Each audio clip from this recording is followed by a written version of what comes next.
Hello, my name is Marcus. I'm the compiler of a collection of therapy quotes entitled 1001 Windmills of the Mind, a collection of advanced self-help quotes taken from philosophical, the psychodynamic, or the psychoanalytic perspective, which long ago, as I understand, was referred to by some, or perhaps many, as philosophical medicine or narrative medicine, helping us to think like a shrink.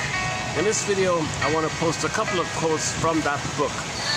2001 self-help book entitled Think Like a Shrink by a guy named Rosen. Not a bad little book, it's got a few points in there, so we'll include some of those points below here today, so stay tuned.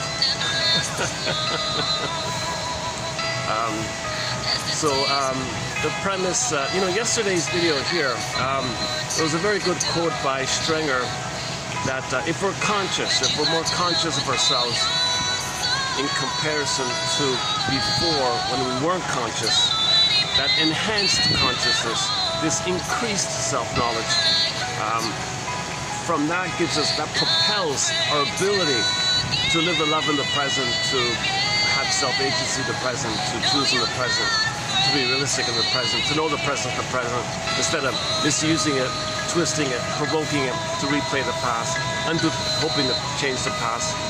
That's the theory. That's the theory that we're basically dealing with. That if the baby has trauma, commonly known as weaning trauma. Weaning trauma was the main way doctors talked about this relational trauma, interpersonal trauma, attachment trauma, strain trauma. They used to call it weaning trauma. Some people still do. A good image for this.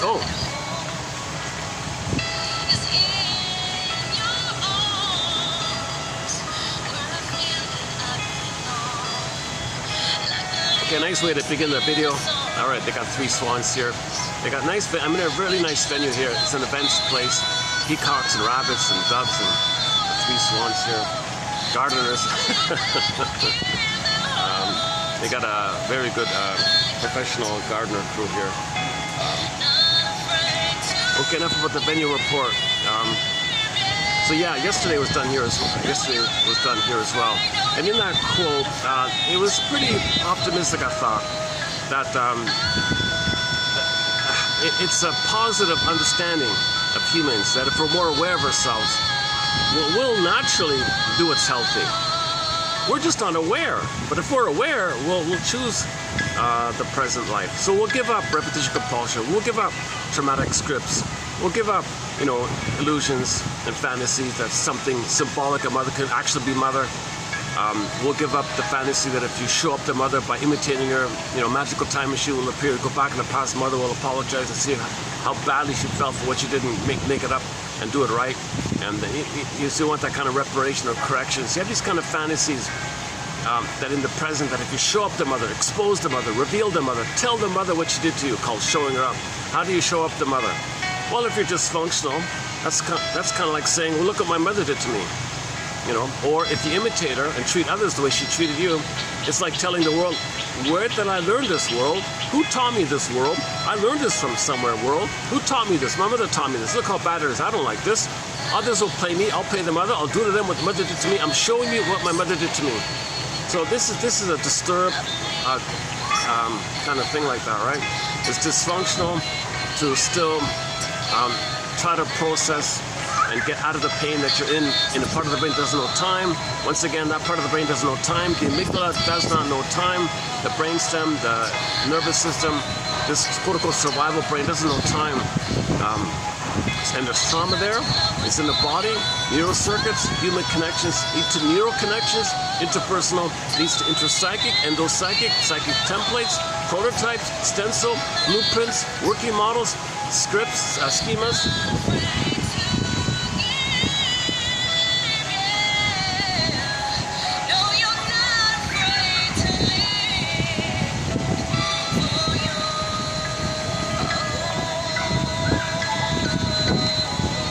Well, it's nice to see the kids happily running around playing. Yeah. There's 2 kids. I guess they're about, I'm going to guess around, I don't know, maybe between 3 and 4 or something like that. And so they're kind of, maybe they're just they still check it. They still check back in with the mother. They're still in the rapprochement phase. I notice the kids will run around, they'll explore, they'll find new things. They'll go further, they'll go even further. They run back, they circle around the mother, touch base, make eye contact. We're safe. Mother says, we're here, we're safe, you're okay. Go. Seek thou forth and find yourself. Little explorers. So you got these two little explorers in front of me here. And they're exploring, they're looking around kind of thing. And they go as far, they go further away. They run back to the mother. Notice this, yeah. They're doing the rapprochement thing. They're touching home base. So the parents, the two parents there are stable, they're calm, they're playing secure base. So the kids kids explore, find things, freak out a little bit, not sure, run back to mother, emotional refueling, fuel up, safety. All the mother does, I'm here, you're safe, you can explore, you can learn, I don't punish you. I'm safe, you can feel up, you can explore further, I'm here, rapprochement, they're back and forth like this. So children do this up until age 4 or 5 kind of thing. And then they're kind of psychologically born. And they need that kind of phase called the rapprochement phase of development, which these kids clearly are in, I think. And yeah, I'm gonna say they're about 3, yeah, probably 3, less than 4, I think. So, because what happens, some others, they kind of get a little edgy about this. The kids are learning, they're exploring. If they develop that kind of confidence, and they know more about the world, they know what they like, they discover what they like, they found their interest, they found their curiosity, they know what they like, they're not gonna really need me anymore, some others say. So some others freak out at this point. They have separation anxiety. Some others might feel separation anxiety triggered in them if the child's more autonomous, if the child has a psychological birth. Some other does a devious thing. She sabotages, she crushes the child's initiative and curiosity. So what she'll do is the kid will run, look what I found this interesting thing here. Oh yeah, I'm busy. I don't care about that. No, look at it. No, I'm not looking at it. You mean you're going to ignore me and give me the message that I can't learn and discover? You're not going to do some improv with me? You're not going to share with me? You're not going to tell me what it means? You're not going to answer my questions? You're not going to tell me it's okay for me to learn? You mean you're giving me the message that you're disapproving? You're going to disapprove of my curiosity and interest and delight and wonderment? You're going to disapprove it? And in fact, you're giving me the message that if I do explore, you're going to leave me. You're going to abandon me. Okay, I don't want to lose you. I'm not ready to be on my own. So fine, I'll give up my curiosity. I'll give up my interest. Mother says, oh, good, here you go, and here I am. I'm nice to you now. Mother rewards the child's giving up. Oh, hang on.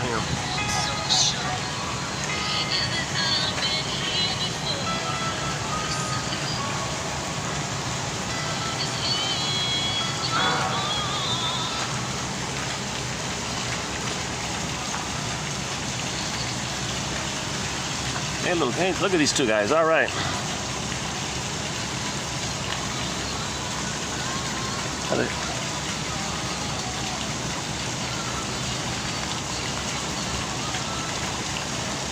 Not sure how well we're seeing them. There's the main one, the larger one, the older one. He's really grown up, that one, eh? Yeah. These are the babies. These two are babies. They're only about a year old, year and a bit, I think.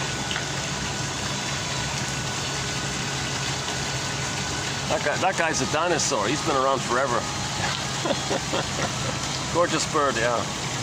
He's sort of the mascot of the place, this swan here. He's a bit of a celebrity here. A lot of people come take his photo. I'm not sure of the full story.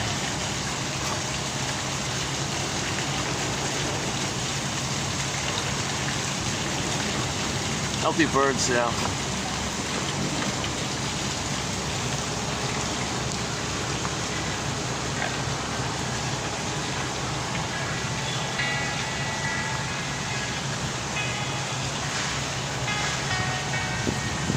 Okay, let's wrap up that point about the rapprochement phase of development from 18 months to 36 months, or between 3 and 4, something like that. Now, it's called the now voyager, seek thou forth and find yourself. Curiosity, discoverment, wonder, wanderlust. Okay, so the message the mother's meant to give is yes, you can learn and you don't lose me. You can have both. You can have me as a secure base, letting you know it's safe, where I give you the message, it's okay for you to know what you like. It's okay for you to discover your curiosity, your interest, what's unique about you. You got to figure that out. I don't know what it is. You're unique. You got to find out what you uniquely like. You're unique. You got to find that out for yourself. I'll just support that. I'll give you emotional fueling. And if you have questions, yes, I'll give you some communicative improv, some communicative matching. I'll share a little bit that I know, not too much. And the most important thing is the mother doesn't give the child the message otherwise, like as just mentioned. Oh, you're learning? I withdraw. I'm not available. She's got to say, I'm here. I'm available. You have questions? That's good. So the child gets the message, wait a minute, even I could be myself, and the mother's okay with that. Mother's okay with me being myself. She doesn't need me to take care of her. She's confident in herself. She's autonomous. She's an adult. She's a mother. She's an adult, human adult mother. She can allow me to fly. She can allow me to spread my wings. She can allow me to be myself. Because some mothers are children. Some mothers are emotionally immature, and they want the child around as a substitute mother for them. So they sabotage the child's autonomy by doing that very simple thing. No, I'm busy, I'm not around, I don't answer your questions, I give you the cold shoulder, and the child gives up. He gives up, he's afraid to displease his mother because he's not ready to be abandoned by his mother like that. Oh.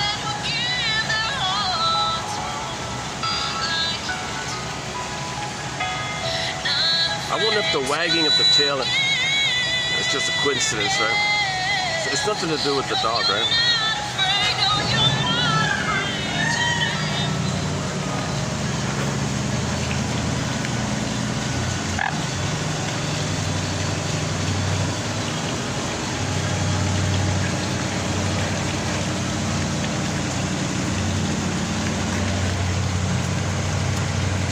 Nice try, nice try. It's not delicious. You wouldn't want to swallow the iPhone. Yeah, he'd probably make you ill.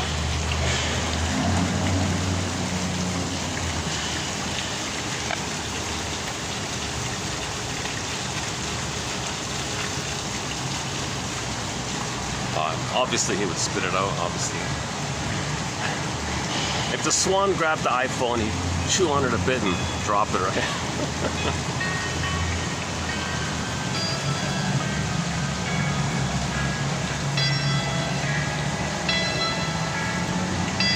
So if the child freezes his development during the rapprochement phase, okay, that means in life he's kind of betwixt and between. He's beyond the narcissism, so he's not a king and a god. He's a little human, but he's afraid to discover his interest. He's afraid to be successful. He's afraid to have initiative. He's afraid to fully express his uniqueness because the memory is mother abandoned him, mother punished him. So he's kind of caught like that. So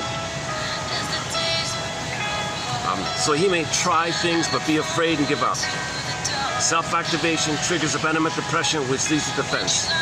So in later life, so if that happens to a kid in later life, they try to initiate something, they try to study.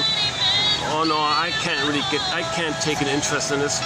I'm going to lose my mother and mind. Well, it's going to trigger the feeling of losing the mother and the mind. And those feelings come up. And when those immense feelings come up, called this massive anxiety. So old fear leads to anxiety. Okay, when you're triggered of the old fear of mother leaving you, and in the present you're triggered of that old fear, it comes to you through the body called anxiety. Most anxiety is from the past fear. Most anxiety is fears that have already taken place. You're just being reminded of it. And the language of the old fear is through the body visceral sensation. So the person tries to study something, maybe. He might think, can I like this? Is it okay to like this? I don't know if I can like this. Maybe I shouldn't like this. No, I don't like this. So there it is right there. He tries to like it. Self-activation, fear, anxiety. No, I don't like it. Because he's replaying what had happened in the past when mother says, no, I don't approve of your learning. I'm not ready for you to be on. I need you still. You can't be free. I need you. So this child he won't be a narcissist, but he won't have the confidence to know his interest and express his interest. So people in that phase of development often become clingers and pleasers and caretakers. How can I help? What do you need? What do you want, mother? Mother, you abandoned me. You're afraid. Don't be afraid. Let me help you. What do you need? Why are you afraid of my autonomy? Are you lost confidence? Let me fix you. Maybe then. So they tend to be very helpful people like that. They look childish, of course. Everyone's puzzled. Why do you give up so easily? Why don't you show your interest? Why do you give up on yourself? Why do you abandon yourself? Well, mother abandoned me when I showed an interest. I want to support. I want to know it's okay for me to have my interest. She said, no, if you do, I leave you. Okay, for more on this point, go to Masterson. Masterson talks a fair bit about this. Masterson, James F. Masterson, one of our mentors in our collection. He talks a fair bit about this, the rapprochement phase. And that leads to that kind of anxiety in life. If a person has a lot of anxiety in that kind of area, he traces it back. Shall I compare thee to an onion? He traces it back to that kind of thing. So they're more relational. They have some gratitude. They have some empathy and care and affection. They have some, but they can, under stress, they can go back to the stinger place. They can go back to the narcissistic place if they're under immense stress. So they may go back under immense stress, but their baseline is more post 18 months. So they got over the 18-month phase. So they're not kings and gods, all about them. Who cares about you? They have empathy and love and affection and gratitude. They have some of that. They do care. They do love. They're just not too confident in themselves in their activities like that. And they don't want to do things that hurts others. No, of course not. They have ethics and morality and virtue. It's not fully developed. So they're like wounded children. Their motto is, I'm not okay, you're okay. Okay, that's where the baby starts off. The baby starts off with, I'm not okay, you're okay. All babies begin with that mindset. I'm no good, I'm guilty, I'm bad, mother must be good. So they're still in that kind of place. Now, the problem with trauma prior to 18 months, before 18 months, if the trauma is even earlier, more severe. Okay, for example, yesterday we read that quote about the hysterical mother who woke up the kid when he was sleeping at 3 in the morning with grand martyrdom hysterics of how suffering she is, and turned to the kid to comfort her. Okay, that kind of that poor kid was being used to take care of her. So she used the child to comfort her as a teddy bear like that. That kid never got any kind of motherly love. So he didn't get his narcissistic needs met. Right? So the codependents, they got their narcissistic needs met, but they didn't get their rapprochement needs. They're now voyager needs met. So the trauma before 18 months. So we're talking about the general category of the stingers and the clingers. Before 18 months, frozen stinger. If they manage to get over the 18 month and they're frozen there, they're going to be the clinger, stingers and the clingers. So the stingers, of course, have way more anger, way more aggression, way more hostility, way more of a force to demand their insistence to not be passive, to not feel tenderness and affection, taboo on love, taboo on sweetness, taboo on they can't do anything about they gotta preserve their narcissism. Okay, so they gotta be demanding, be center stage in some way. So they master tricks and manipulation and trance logic and fool you, use the tactics and scare you. They gotta be center stage, all about them. So they feel entitled to receive. They treat everybody like symbolic breasts, siphon, greedy. They got a huge oral fixation. The stingers have a massive oral fixation. So it may or may not be, but it often includes smoking, drinking, gambling, promiscuity, demanding attitudes, controlling, OCD, addiction to perfection, addiction to negative emotions, prejudice is strong there, any kind of negative attitudes, jungleism attitudes. And their jungleism attitudes is because if the baby doesn't get his narcissistic needs met, he thinks he's going to gone, he's a perish, SOS, going to perish, he's not going to make it. Babies think they're kings and gods. They got to get that time when they think the world is their oyster.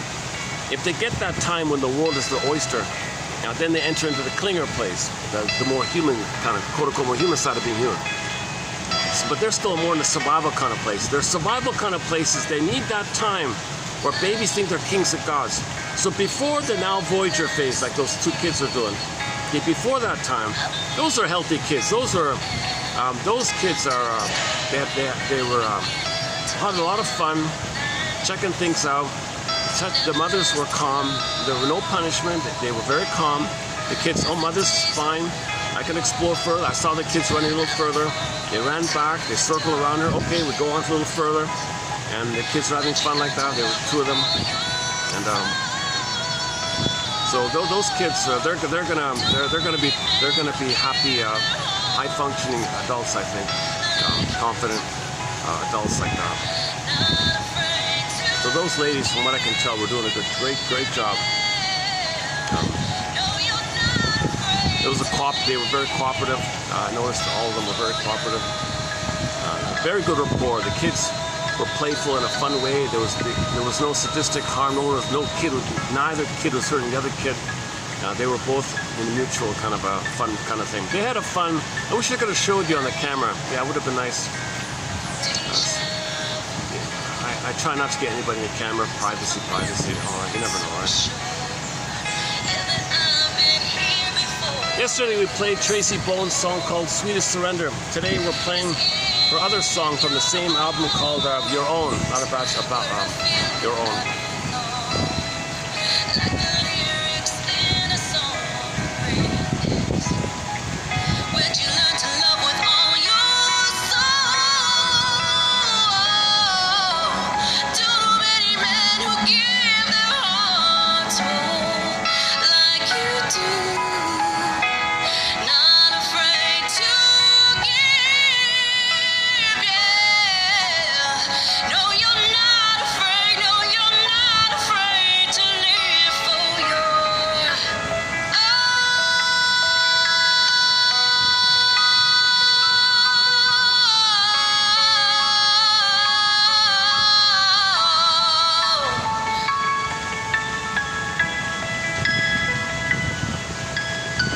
So those two songs are on our soundtrack here. Those two by Miss Bone, Ojibwe singer. She's from the Ojibwe Nation. Yeah, good singer. I think she's got a bright future if she sticks with it.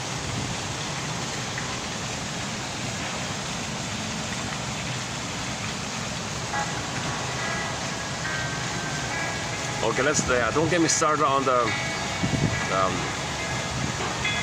First Nations, what's going on there.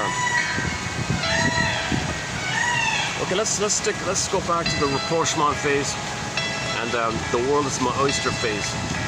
So 3 ballpark phrases, right? Assuming everything is okay in the uterus, assuming the baby had his Garden of Eden, his Shambhala, his paradise, his blissful oneness in utero. Okay, assuming everything was okay, there was no prenatal trauma, no shock traumas in uterus, no prenatal distress syndrome, mother wasn't smoking or drinking, baby was calm, floating, feeling, blissful, oceanic feeling, floating, happy camper like that. And he's automatically met, thinks he's king and a god, thinks he's everywhere, thinks he's the universe, or the center of the universe. So he's a happy camper in the uterus, right? Now, the first stage is from birth to 4 to 5 months, the baby needs an extended paradise, an extended Shambhala, an extended Shangri-La, an extended Avalon, Garden of Eden, any kind of paradisical image you can think of. It's emotional utopia, psychological, spiritual, mother of baby utopia. Babies need that kind of utopia. Blissful paradise, Garden of Eden, whatever you want to call it. It's called blissful oneness. One guy exaggerates it too much. He calls it oceanic ecstasy. I think that's over the top. That's a little misleading like that. The baby's just around calm, blissful, happy feeling. Anyways, he needs that for the first 4 to 5 months. And if he doesn't get it, in today's batch below, the second one about the RAD, R-A-D, reactive attachment disorder, he may become aggressive and violent. So a lot of violence and aggressiveness and bullying and antisocial, it's going to come from this kind of place. The bully pattern comes from this place. If you know someone who's a bully, or somebody who has the bully personality or reactive attachment disorder, RAD, it's because they didn't get that egg, that psychological egg, that extended paradise. They need the paradise. Mothers are meant to function as a symbiotic object for the baby, a self-object for the baby. They allow themselves to be used by the baby to let the baby feel that the mother belongs to him. The mother owns the baby owns the world. World is my oyster. So the nipple and the apple, and then the baby owns the whole thing. Okay, he's one with it. The baby's in a stage of undifferentiation, non-differentiation. He doesn't know where he begins and ends or where the mother begins and ends. And the two is one, he thinks it's all him. Okay, famously known as fusion, merging, okay, unio mystica, participation mystique. Okay, he's in a blissful kind of thing. And the mother's giving him stuff, he thinks he's giving it to himself because he doesn't know where the mother is and who he is and something like that. Now, Fairbairn argues that yes, the baby does sense the presence of a full mother if there's a natural birth.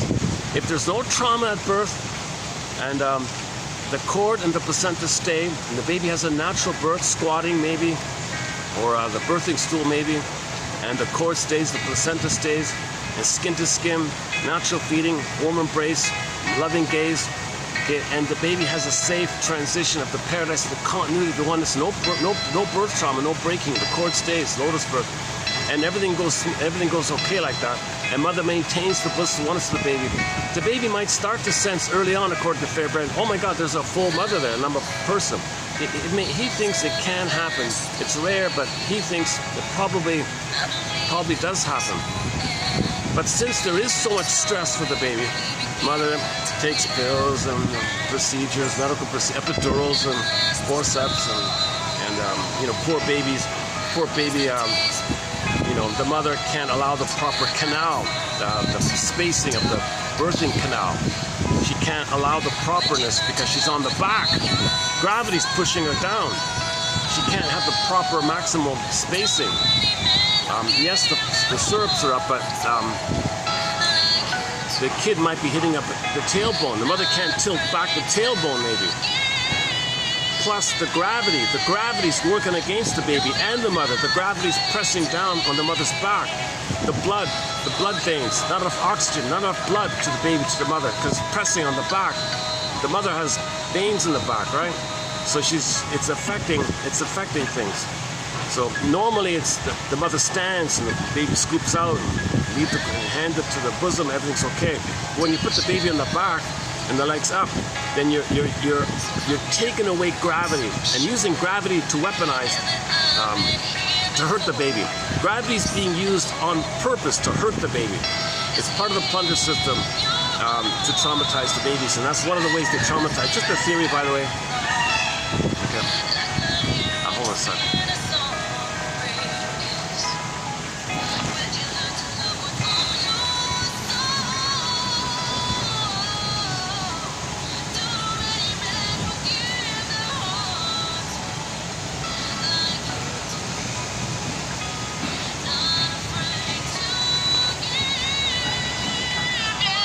To really finish off the baby's soul, they remove the cord of placenta. That'll do it, of course.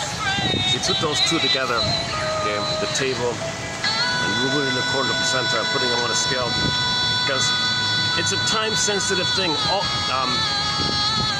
Klaus and Kenno make a huge emphasis that the mother produces the bonding hormones, oxytocin, etc., at the moment of birth. But the baby's removed, hormones go away, baby's returned, hormones gone, can't bond. Baby's freaking out. How do I bond? Mother, you betray me. Where are you? Soul freezes up. He's numb inside. Pin goes on the collar. Okay, he's traumatized at birth already. Pin goes on the collar, metaphor meaning the aliveness of the feelings. A feeling at home in a body goes flat, called flat affect. Under the collar, flat affect. Long ago, the term was aphimolexia. No feelings for your words nowadays. People say alexithymia, no words for your feelings. So this is part of the plunder system. If the child feels mother plundered his home, his embodiment, his home, he'll make the Faustian deal and become the aggressor. He'll become the short seller. If mother short sells the baby's soul, okay, he'll become a short seller. Mother robs the baby, he'll become a robber. If the mother plunders and pillages, okay, from his perspective, he becomes that. Repetition compulsion, you do unto others what had happened to you in an attempt to get your story around what had happened to you. This psychology is creative in order to pillage and plunder. So how do you pillage and plunder? You gotta hurt the babies, and then they become the hurters. And then there's a 7.5-hour video on this mechanism of the psychology, of the psychological underpinnings of why people pillage and plunder for a quick buck. We're destroying the planet we're short-selling the planet for a quick buck. It's an accident from 10,000 years ago, or 6,000, or 8,000, or 5,000, or 9,000, whatever it is.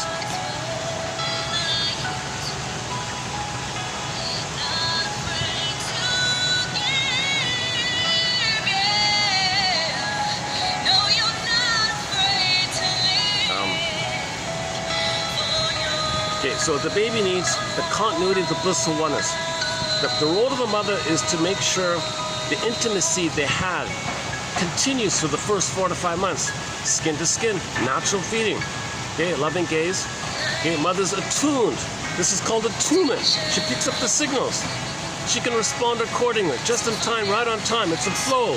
Baby to the mother, mother to the baby. It flows. It's musical. It's melodic, like a lullaby even. It's a continuation of the original lullaby in the uterus. The baby, core, placenta, mother, mother, placenta, core, baby, baby, core, placenta, mother, do, re, mi, 1, 2, 3, A, B, C. It kind of flows like that. Heartbeat, okay, pulsating of the cord. Okay, there's your rhythm section. Okay, the drums and the bass. The 3 blood veins in the cord, 1 down, 2 up spot, corresponds to the musical scale. There's like the ABCs and all that. The melodies there. So it's very rhythmic. The first mother's music, Lassie says. In the beginning was music, sound, first mother, mother. Music's the first mother.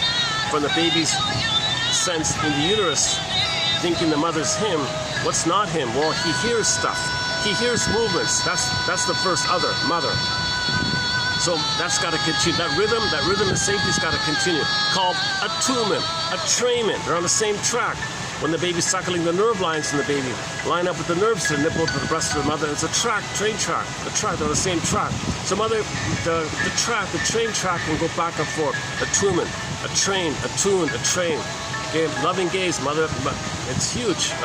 Baby understands himself by the way mother sees him. Baby interprets himself of how the mother interprets him. That's a theory like that. So the mother says, I welcome you, you're wonderful, you're unique. Oh, that's who I am, how you see me. He understands himself the way the mother sees him. Mother's present for him, he'll be present to himself. Mother accepts him, he'll be present to himself. Mother sees and soothes him. He can see and soothe himself.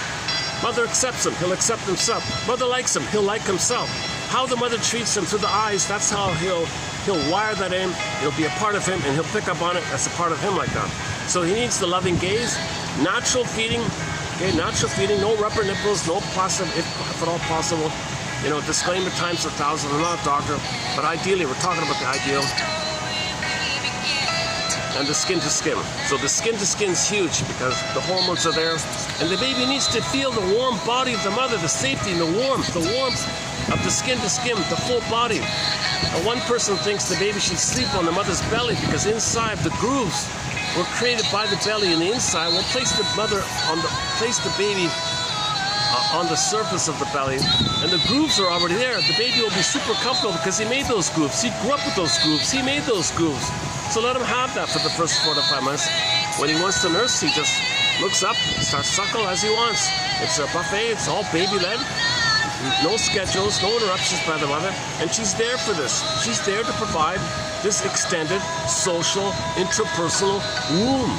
This womb-like, blissful thing for the baby. Babies need that blissful time. So let's just pause here for a minute. If this is interrupted, if the baby's prematurely ejected, if he's rejected out of there, if he doesn't get it, that will often lead to aggressive personality patterns, like the bully pattern. Okay? Now, if it's detached, it's the Iago one. Iago is like the passive-aggressive bully. So you got the 2 main ones, the bully one and the passive-aggressive bully. On the Enneagram, look at the 8 and the 5. The unhealthy 8, there's a line to the unhealthy 5. 5 and 8 like that. Okay? So those are very aggressive characters.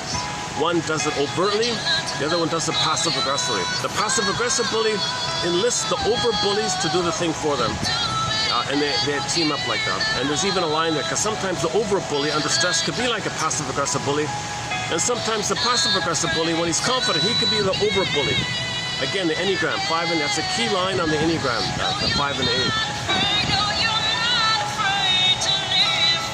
So let's jump, okay, so let's, so why the bully so aggressive? Because the baby's desperate to grab the oneness. It's all-inclusive. The breast is the world. So the bully wants to be so controlling, so dominating, and wants to control it. So he wants lackeys. He wants to control lackeys. He wants everyone to be at his beck and call, just in time, right on time, do what he wants. So he's treating people symbolically as a symbolic breast, trying to get that oneness. It doesn't work. Even if he succeeds, it never works. You can't get post at critical time, or you should have received. If you still keep trying to get it it's never going to work. So that's the oral fixation. They'll do it again and again, oral fixation. Narcissistic injury, oral fixation, does it again and again, doesn't work. So when there's trauma, we have the unconscious hope for the fulfillment of old unfulfilled needs. So there's the illusion. Now yesterday's quote, the future of the illusion. There's the illusion that you can still get the breast. No, lackeys are not the breast, your mother's breast in the nursery.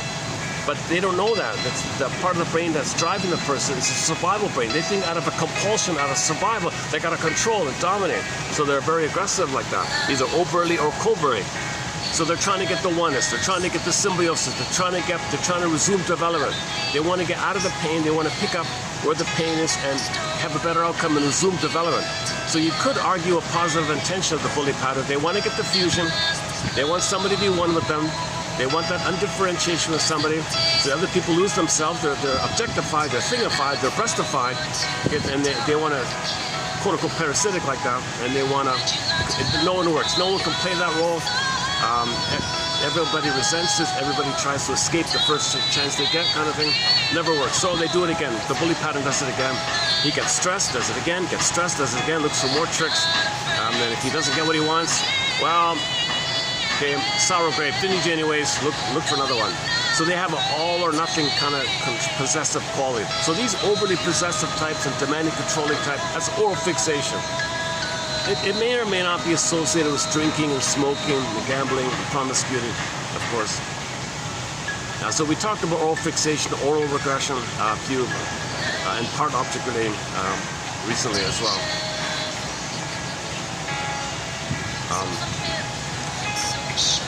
Okay, so let me hit the pause button on the music here. Let's take up that quote about the rad.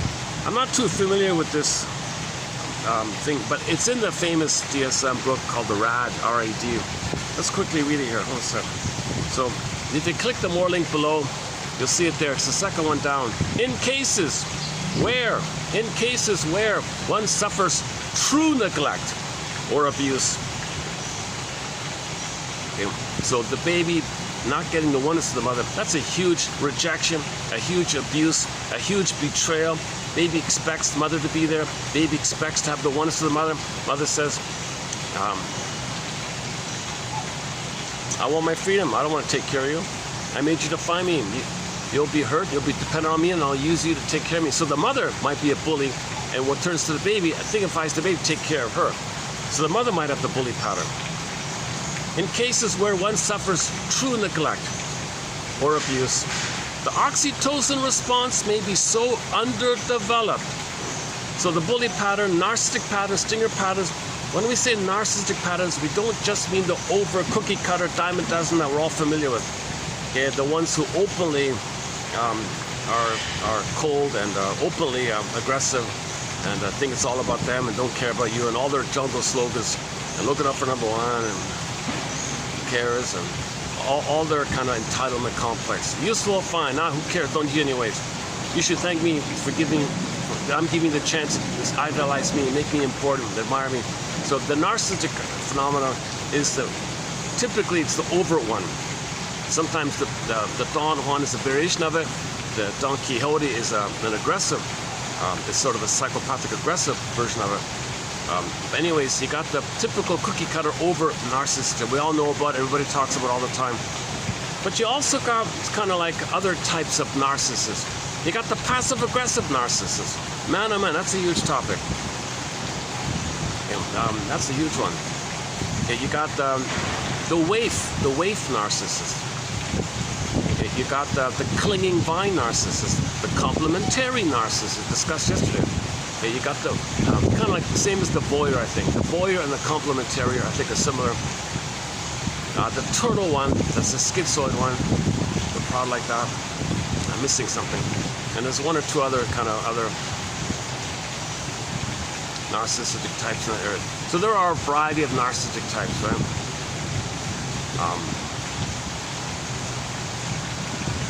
So the oxytocin is too low. They don't trust, love, bond, forget it, no way. They use part object relating. They're addicted to. Narcissism is an addiction, right? Oh, did we get it?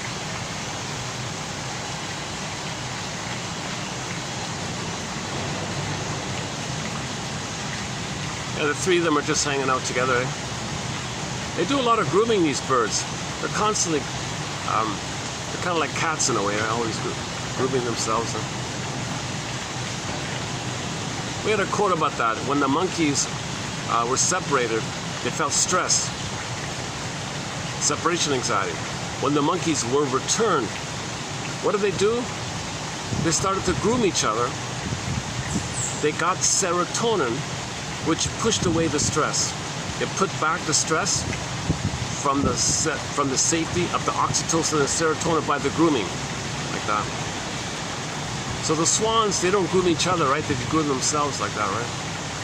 But they're near each other, I guess. Yeah, you don't see birds grooming each other, right? The monkeys do, right? Or maybe they need more. Maybe they need more relational safety. Huh? The birds can fly. Maybe they feel more independent. I'm not sure. I'm not a zoologist. Disclaimer. Not a scientist. Not a doctor. Played Joni Mitchell's song "This Flight Tonight." If I had the first chance I get, I'll be on this flight tonight and do a full analysis. In cases where one suffers, so Janoff says, when there's trauma like this, the set points in the brain of oxytocin is way too low. And the set point of,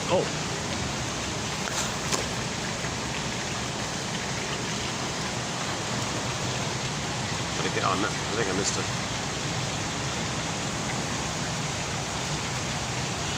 And the cortisol set point's too high.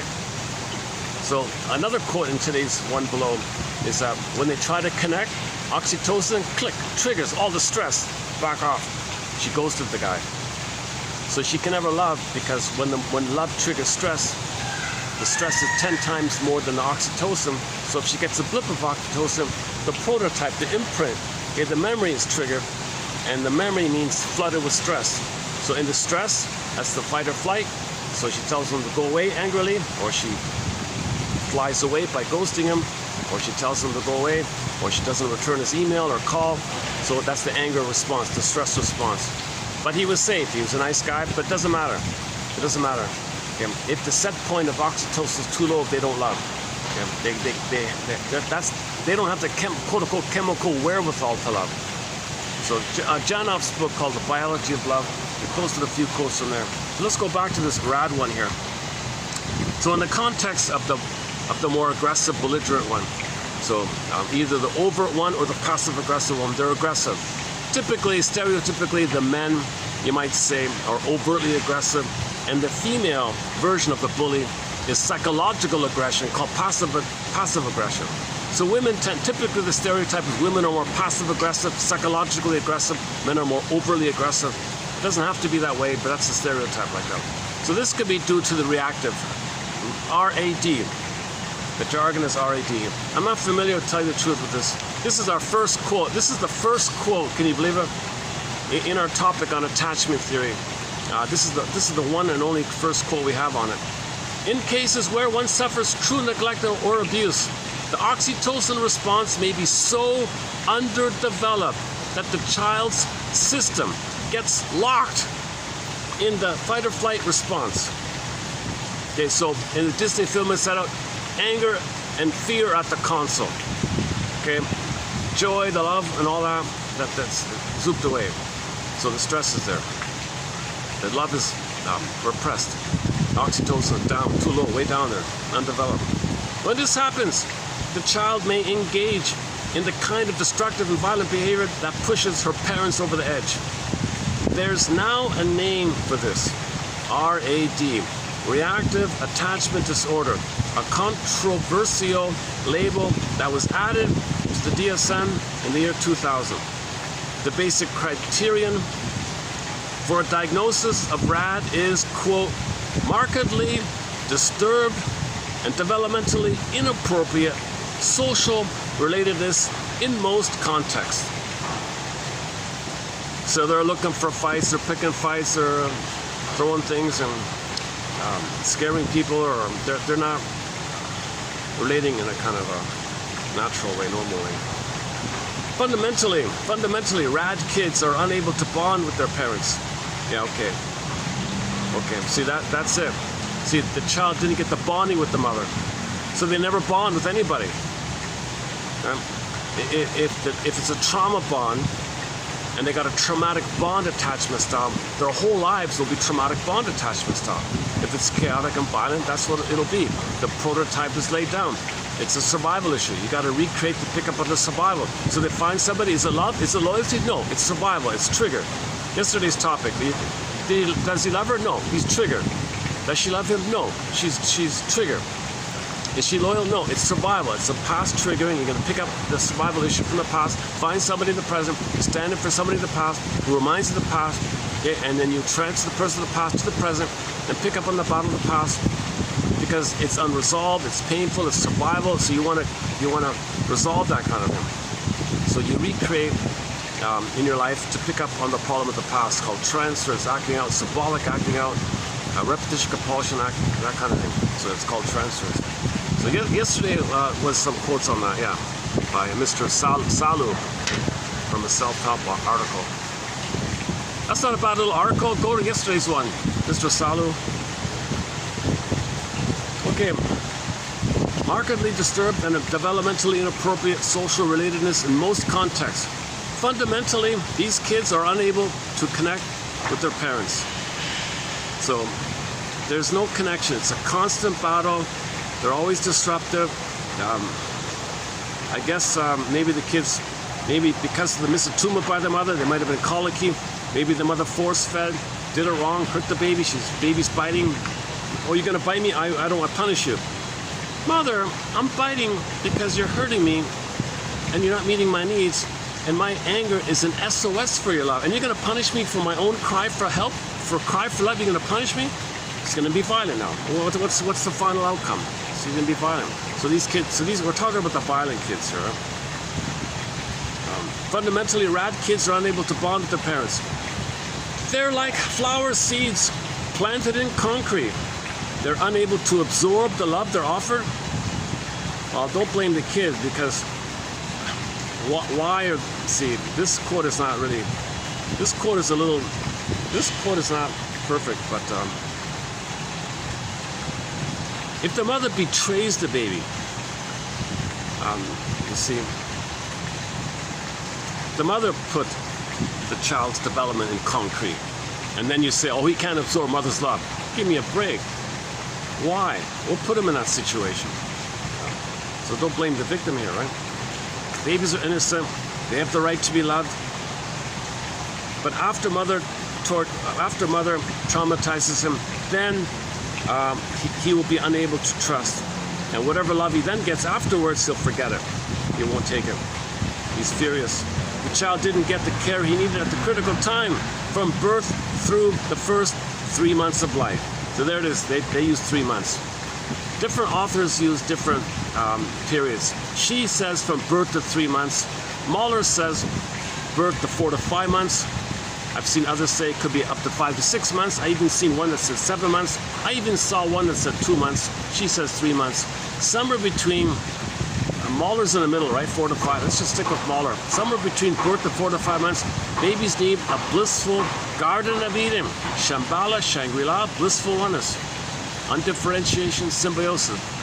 And the mother's there, they're one, it's a blissful feeling. If babies don't get that blissful feeling, of course it's going to be violent because their violence is an attempt, it's an acting out of their anger. And anger is a cry for love. They're not getting the bliss. Anger means you didn't get the bliss. Anger means you didn't get the paradise. Anger means you didn't get mother's love, the connection, your needs met. So the baby's angry behavior is just an extension. It's a behavior communication of his anger, and it's destructive. It's called RAD. But all anger, all hostility, all acting out like this, all reactive acting out like this, it is SOS for love. And later in life, something reminds him he's going to be angry again. And he goes to life always reminded, so he's always angry. RAD. So enter the bully pattern, or somebody with the RAD attachment style. He can't attach. It's a traumatic attachment. His only sense of attachment is to continue this fight with mother. So he's fighting with everybody. That's what's familiar. And what's familiar is safe. So fighting is safe for him. Can you believe it? So this is a huge issue where these kind of mothers who cause this first need to have therapy before they have a kid. Just like you get your eyes checked, right, before you get your driver's license. And in some places I heard they're planning to give therapy to aggressive people before they get a driver's license. They get a psychotherapy before they get the license, just like with the eyes. And the same thing people say it should be with the mother like that. So if you can identify highly neurotic mothers, infantile, immature mothers, aggressive mothers, bullying mothers, narcissistic mothers, and they want to have a kid, well, hold the phone here. Can you find some feelings first so you can be a motherly for your baby? You're gonna have a baby just to hurt him, just to blow off steam so you feel better about yourself? Okay, no, hold the phone here. So these mothers need therapy like that. How anybody's gonna organize this, who knows? Schools don't want to touch it. Schools are part of the problem, actually.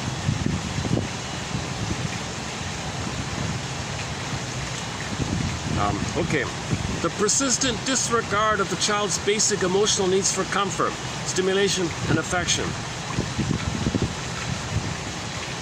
So if the child has interest and curiosity, mother says, don't touch that, don't do that, stop that. Okay, his identity, that's from his identity. He had an interest. Mother squashed his interest, he felt. Mother squashed his identity. That's called shame. Shame builds up rage and anger. Shame and rage are together because the mother kept saying, don't do this, don't touch this. She made the excuse, well, I want to keep him safe. I don't want him to put his fingers too close to the bird. The bird might peck at him. Bird's not going to hurt him. Don't worry about it. Kid might find it amusing or something. I don't know. He's got to learn anyways, right? The bird doesn't have teeth. What are you worried about? He might be a little scared, but it's not going to hurt him too much. Birds aren't going to hurt the kid. He'll be startled. It's connecting with nature, maybe. Mother freaks out. Don't go near the bird. Stand back. I had an interest. My interest is from my identity. Babies can't parse out their interest and their identity. You squash their interest, they believe you're squashing their identity.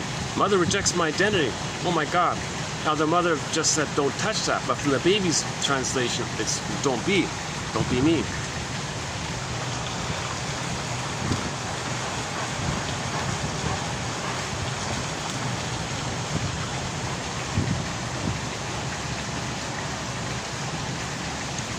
Disregard for his physical needs. So sometimes the mother doesn't even dress him properly or rough handles him.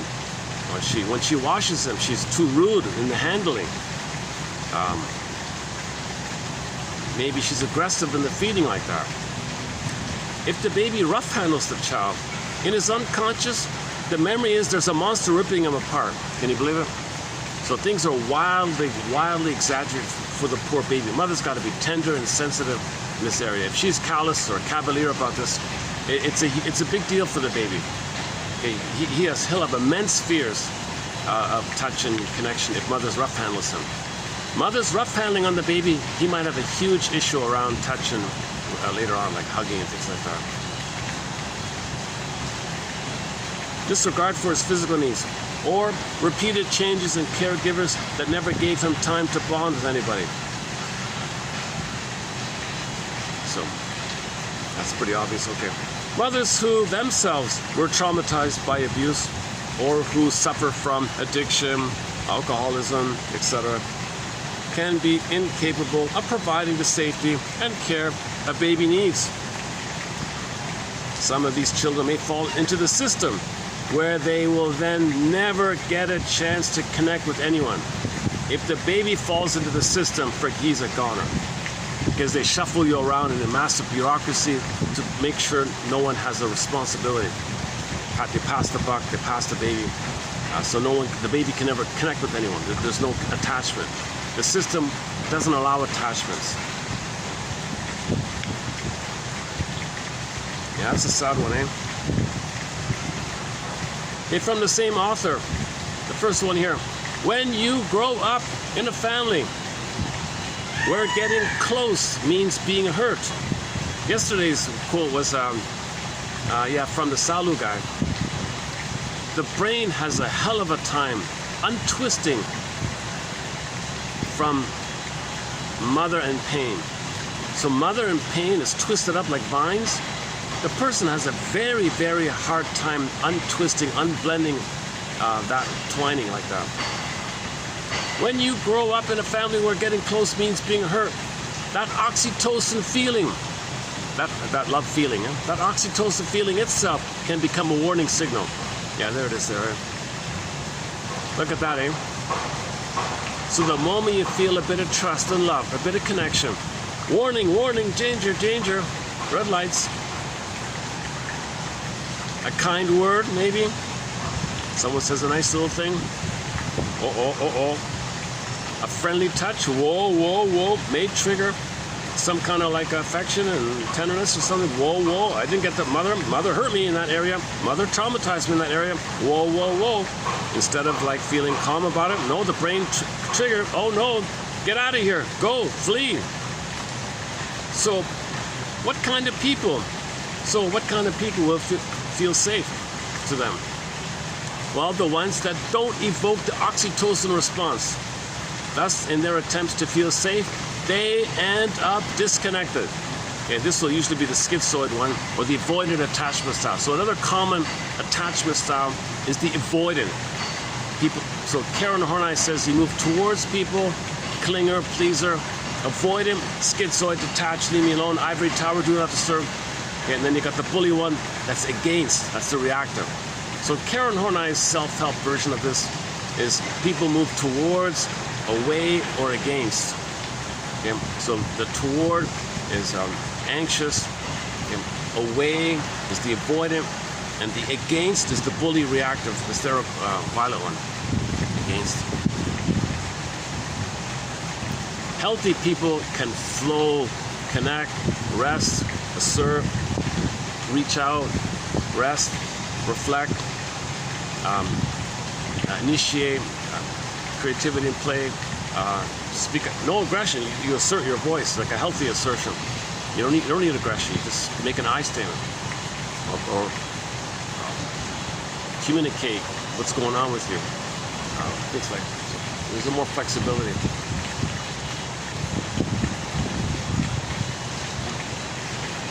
But people who are dysfunctional tend to be rigid, stuck in one of those three. They're always pleasing and connecting, so they're the caretakers and the clingers, or the leave me alone ones, or the fighting ones. Some people want to see the bird here. Let's give them some space here. Hold a sec.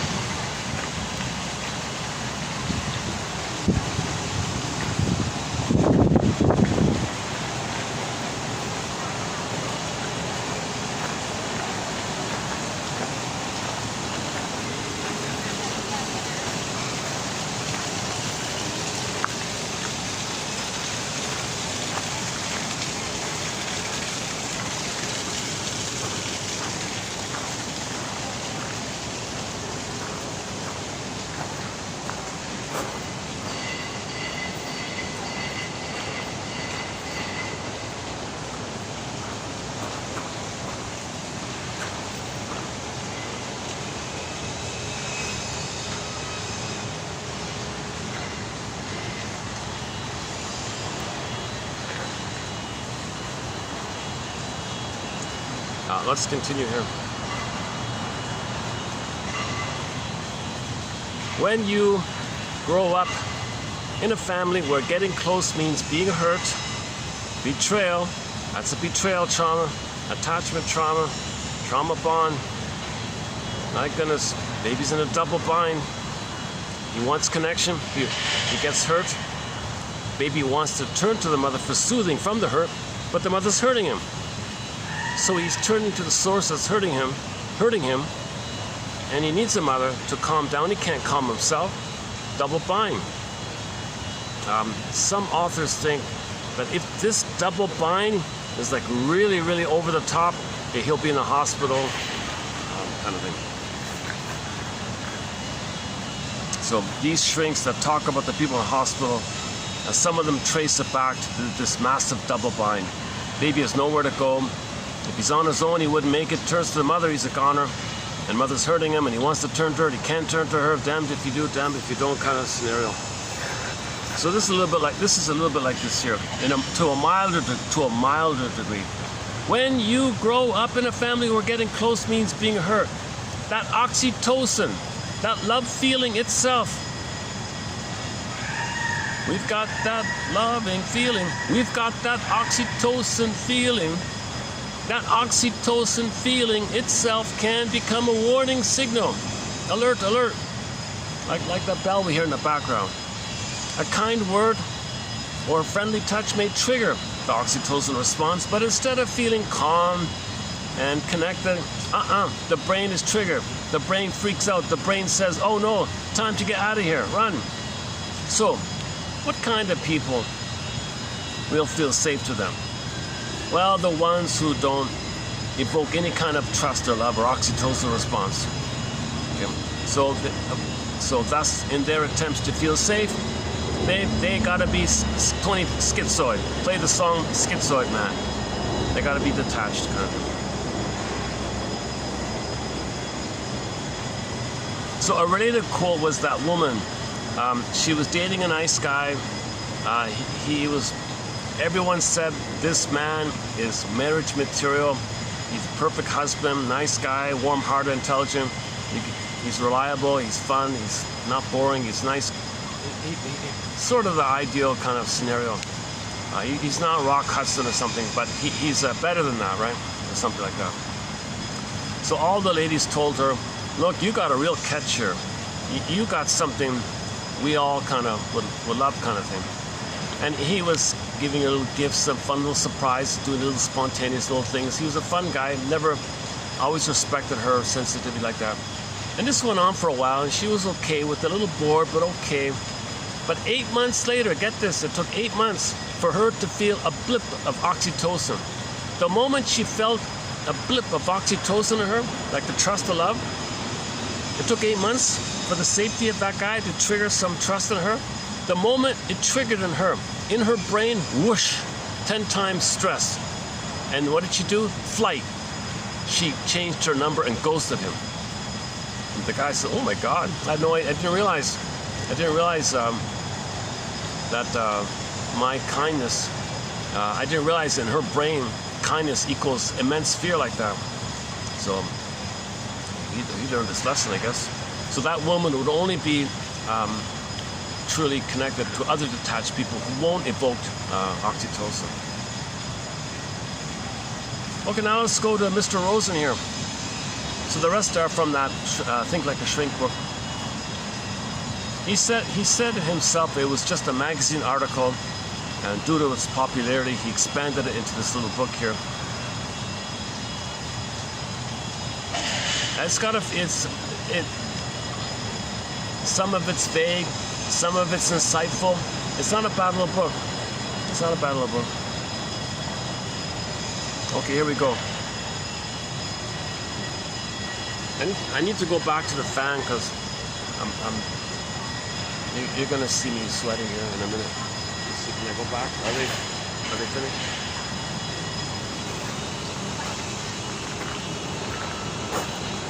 Yeah? Okay. Now, hold on a sec.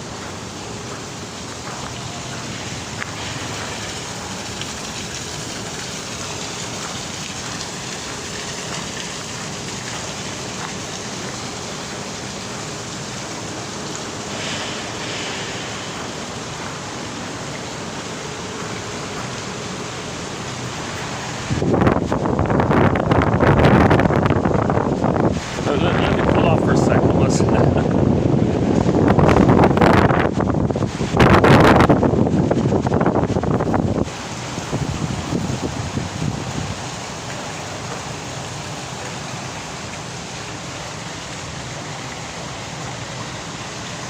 Trace the reactions of any one person to their trace the reactions of any one person to their incipience, and you'll find a core event and or a core caregiver that precipitated the mindset and the way of dealing with it emotionally. As long as troubling experience remains unconscious. Okay, here we go. As long as troubling experience remains unconscious, it keeps churning out the same burn moods. What he calls being triggered, the old burn mood is coming back. The old burn, huh? Repetition is our psyche's effort to goad us into change. Okay, this is called the antecedent. So when you're triggered, that means something in the present functioned as a catalyst. It didn't cause anything, it just sets things off, right? Like in chemistry, the catalyst. It's not part of it, just set it off, right? So something trifle in the present resembles something in the past. In a very slight little way. Somebody asked you a question. The mother was so demanding and pushy and wanted too much from me. He only asked you what time it is. Oh, mother wanted me to save her. She demanded too much. Like, whoa, right? Some little trifle can do that. That's a catalyst. So you're feeling the old trauma, the old unmourned losses, the old pain, the old burn, let's say. Okay, that's he calls it here, the core one, the core event here, or the core caregiver. And this is troubling you. This remains unconscious. You're not aware of this. The way to be aware of it is to notice how the thing in the present resembles the thing in the past. So just describe the trigger. What did he do? He asked me for the time. That's a request. Why? What in my childhood would be the equivalent that would cause a lot of pain? Mother asked me for stuff, and I didn't know how to do it. Mother asked me to save her and fix her and cure her. I couldn't do that. I felt stress and pain and fear and abandonment, rejected. I'm not going to make it if her mother doesn't meet my needs, and she expects me to meet her needs. So he wants to know the time. I'm meeting his needs. I don't want to meet my mother's needs. Look what happened when I try to meet my mother's needs. I got to meet his needs, tell him the time. I'm not going to tell you the time. So passive aggressive. So either he'll be overt aggressive and shout at him, find it yourself, or he'll say, he'll be silent, give him the silent treatment. So passive aggressive, usually you give people the silent treatment. You mumble, not clear, delay, dawdle. You maybe say it out of the sound zone so they can't hear it.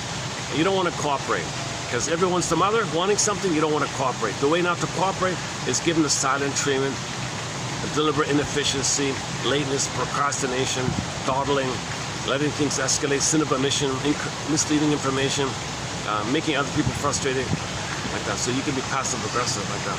Huge topic. Go to the book called The Angry Smile by the Longs. That's a good book on it. Or type in passive aggressiveness in the search engine here. You'll get some of the best. You'll get some good quotes, I think. So repetition compulsion is our way to know our history, to know our story, to goad us to change. So if you find yourself in dialogues or something, and you're feeling the burn, you're getting that burn feeling, whoa. Well, maybe that conversation resembles something in your childhood that gave you the original burn. So you're trying to find out the original burn. So notice what in the present, it brings it to your attention, the original burn. And now you know it's an original burn. It doesn't belong to the present. Now you can face it, feel it, allow it, accept it. Okay. Stay with it. Allow your feelings. It's part of your embodiment. Try to hold on to the embodied part of it, and realize the stress of it. It's not for the present, so you might calm down just by that. So you want to notice the antecedent. Notice the contents of the antecedent and tell it to yourself. If you have a partner, you can tell it to your partner like that. If it's a partner thing, while making eye statements. Trace the reactions of any one person to their incipients, and you'll find a core event or a core caregiver that precipitated the mindset and the way of dealing with it emotionally. So now you know how you dealt with it in the past, right? Someone said something, you trigger. Maybe you were aggressive, back off, huh? Or maybe you did that as a child. Maybe you had to shot back at your mother. Now you know how you dealt with it. Maybe it's a reactive thing. Maybe you're throwing something at the mother. I don't know. But see, then the thing is, this time you think, I'm going to win over the mother. I'm going to be victorious over the mother. So you pick up in the battle with the mother, with the personal present. This time you think you got a better chance because you're older and bigger. You're still dealing with the past like that. So you're still the chains, the ties that bind. Okay, play Bob Marley. You want to emancipate yourself from mental slavery. You want to emancipate yourself from inner tyranny. None but ourselves can set us free. So wrestling with this jinx, this curse, this template, this stuff, okay, this trauma. Okay, you're not being possessed by the gods. It's simply called trauma, weaning trauma. Okay, you're possessed by weaning trauma. You're not possessed by the gods. You're possessed by weaning trauma.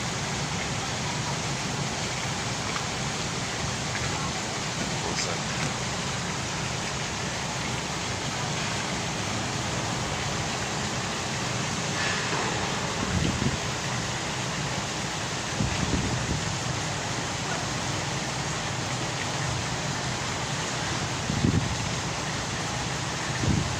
Okay, that's one way of putting it. One way of putting it. As long as troubling experience remains unconscious, as long as you don't identify your attachment style, reactive, avoidant, anxious, disassociative, unformulated, disorganized, as long as you don't, or whatever other traumatic version of it is, as long as you don't identify it by making inferences and looking at it and thinking about it, it's just, the original burn is going to keep coming up to you when something in the present resembles something in the past. And that's the psyche's attempt to make you know the past, know your history, so you don't have to repeat. That's how you break yourself free from the past. That's how you emancipate yourself from mental slavery, if you're conscious. So back to yesterday's quote, when you're conscious, you can make better choices, you can calm down, you're not in the past, you know you're in the present, okay, so on, so on. Okay. Repetition is our psyche's effort to goad us into change. That's an interesting, fun way of saying it. So repetition compulsion, it's called experimental recollection. We're trying to remember. We're trying to know our history. We're trying to know our story. We're trying to narrativize. We're trying to formulate. We're trying to symbolize. We're trying to put into narrative form our trauma. He says, well, we're going to goad you to change. We're trying to goad you into change. Well, if you find your story, yes, you'll change. All right, next one here. Bringing the unconscious to consciousness is therapy's pay dirt. Bringing the unconscious to consciousness is therapy's pay dirt. All right. It's all very unsettling as memories resurface. Casting them in relationship to past events and seeing how they have shaped consistent feelings can be painful but transformative. The truth will set you free. Start with paying attention to what triggers your emotional responses. Okay? Start with paying attention to what triggers your emotional responses. Pay attention to the catalyst. What triggers? What little thing triggers you? Pay attention to the little things that trigger you.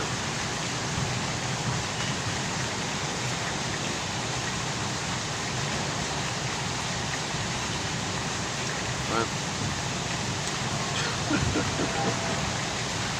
Start with paying attention to what triggers your emotional responses. When you notice that you're reacting, whatever it is, okay, upset, well, hold the phone, pause for a second, and ask yourself why. Search your memory for antecedents. Then, next time the same why occurs, restrain the extravagant response with the broadened perspective. Imagine the animal kingdom as your peers. Imagine the whole animal kingdom as your peers is watching you and assessing the situation for you. What would they say? Likely, the animal kingdom would suggest a more expansive and less destructive response. Okay, the elephants and the giraffes and the swans, The peacocks, if they could talk, they will suggest a more expansive, broader perspective. You're not in the past, right? So use the animal kingdom as a guardian, as a pause technique, as a projective technique, as a perspective technique. It doesn't have to be the animal kingdom. It could be a mentor. What would he say, or what would she say? He says here, imagine your peers. I don't like that one, but imagine what a jury of 12 of your peers would say to you. I don't like that. So fill in the blank with whatever. Something supportive.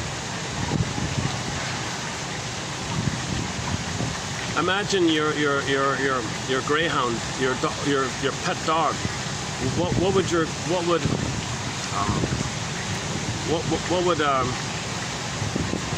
fill in the blank name of your dog, right? What would Rover say? What would Rover say? If Rover could speak.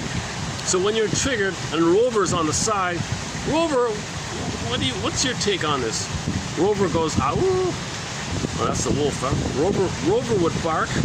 Come on, Rover, put the bark into the translator. Or Rover, just pretend you can speak. What would you say? Or you pretend. Imagine if Rover could speak, what would Rover say? Rover would probably say something to help you to restrain your extravagant response with some kind of broadened perspective. Something more expansive, something more helpful to you. New experience changes the limbic reaction. And the cortex can imitate that experience when it receives new knowledge. So, relying only on logic, decide what response would be different from and preferable to the one that usually spontaneously erupts. Then try it, even if you doubt its effectiveness. All right, Rover, I doubt its effectiveness, but it sounds reasonable what you're saying. I'm just going to trust you and go with what you're saying, Rover. All right. So, new learning, maybe new experience, I don't know. Then try it, even if you doubt it. If your reactive responses were effective, I mean, come on, then you wouldn't have to resort to it all the time. Also, it would only be effective if it actually made you feel more safe. It doesn't. So, listen to Rover. Give Rover a chance. Give Rover a chance.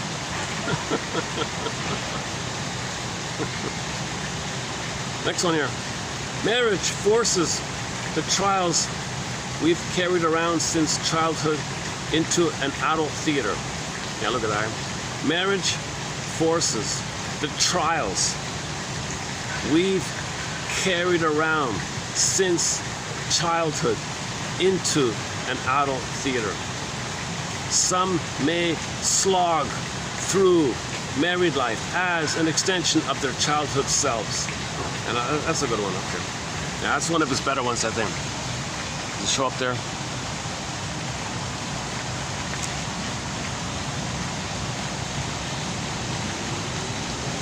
Are you getting it? Well, if you don't see it, go to the description box about 2/3 of the way down. It begins with marriage. Marriage forces the trials we've carried around since childhood into an adult theater. Okay, for more on this point, I highly recommend Ann Teachworth's book entitled Why We Pick the Mates We Do, 1997 or 6 or 7 or something like that. It's currently in its 6th printing.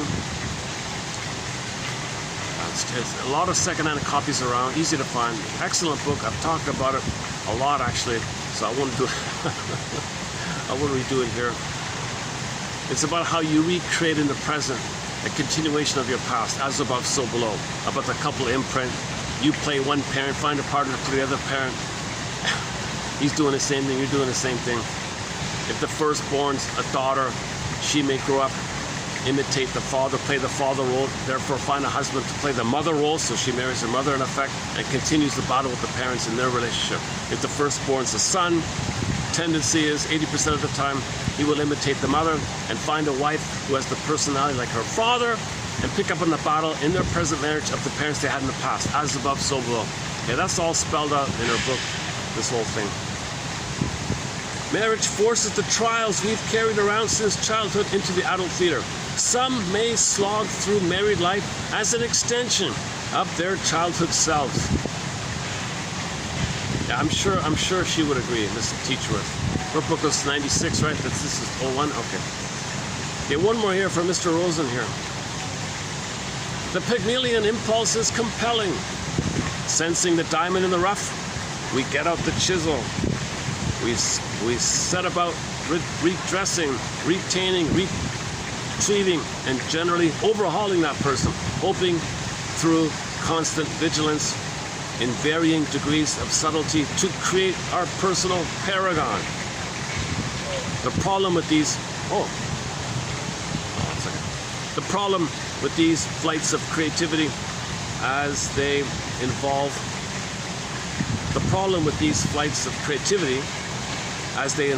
already fully formed creatures is that they work against accomplishing the very love we hope to achieve. Not ironically, intimacy in reformation style relationships tends to underwhelm. No one wants to become a project for Mr. or Mrs. Fix-It. Putting down the magnifying glass we've held over your partner. So put down the magnifying glass you've held over your partner and instead pick up the mirror. Face yourself honestly. You wanted a design project? Question mark. There it is. Look in the mirror. Look in the mirror. You want a design project? You want a fix-it project? Put down the magnifying glass on your partner. Pick up the mirror. Look at your spouse. There's your project. There's the project. Pick up the mirror. See the mirror. There's your project. You see yourself. You see yourself in the reflection. Aha! There I am. There's my. I'm seeing myself here. So I can say to myself in this moment, seeing my reflection in the camera here. Aha! There's my project. That's my. So you can look at someone. If your friends are here. Which one of these friends I'm gonna fix? Don't forget about that. Look in the mirror. Oh, there's the project. There's my fix-it project.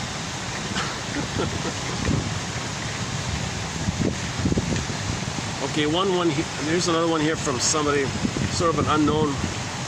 They just used some anonymous initials here. Okay, last one here. Hold on a sec.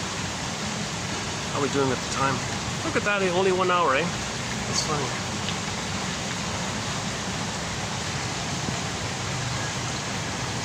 Oh, the reason, if this is a shorter video, I didn't do the usual overview. I usually spend 1 to 2 hours doing like a lengthy overview of many of the core concepts. I skipped it totally this time around.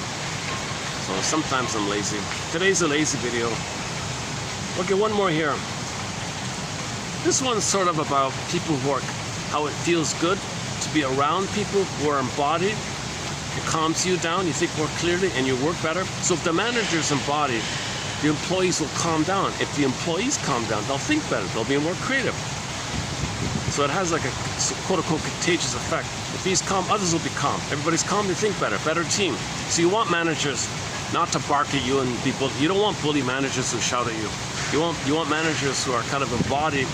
People feel calmer, they think better, they do better. That kind of thing. So he was talking about this here. When others feel safe and unstressed in someone's presence, their cognitive performance, creativity, and decision-making capacity typically improve.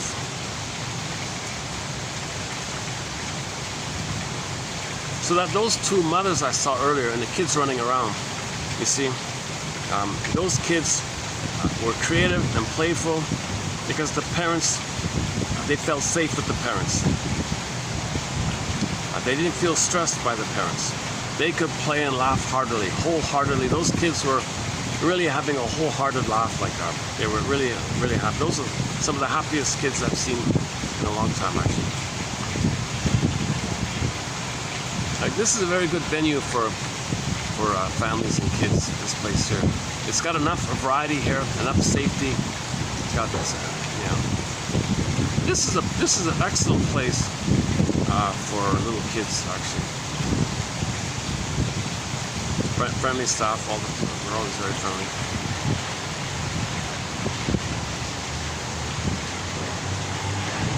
See, they're not going to get lost.